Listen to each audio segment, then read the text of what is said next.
Part 3. The Techniques of Mummification. Introduction. Mummification was a complex process that required the use of specialized tools and techniques to preserve the body for the afterlife. The process of mummification varied over time, with different methods and rituals being used during different periods of ancient Egyptian history. In this essay, we will explore the techniques of mummification in ancient Egypt and how they evolved over time. Step 1. Removal of internal organs. The first step in the mummification process was the removal of the internal organs. This was done to prevent the body from decomposing and to prepare it for the afterlife. The organs were believed to be essential for the person's journey to the afterlife, so they were treated with care and respect. The organs were removed through a small incision made in the left side of the abdomen. The embalmers would carefully remove the liver, lungs, stomach, and intestines, and place them in canopic jars. The heart was left in the body because it was believed to be the seat of the soul.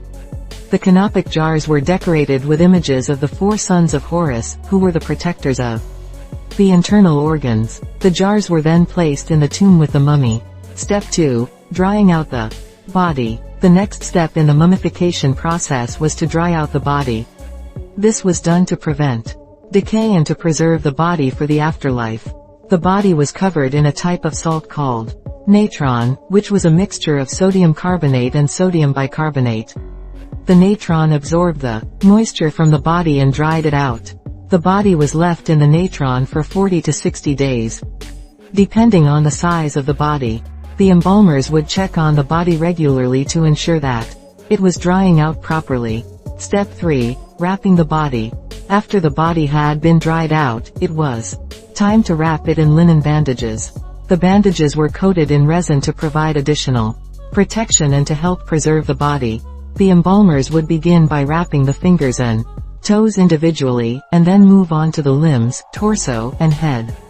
The arms and legs were wrapped separately, and then the body was wrapped as a whole. The embalmers would often include amulets and other religious symbols in the bandages to provide protection and guidance in the afterlife. The face of the mummy was often left exposed, with the exception of the nose. The nose was covered with a small piece of linen to prevent it from collapsing. Step 4. Decoration and burial. The final step in the mummification process was to decorate the mummy and prepare it for burial.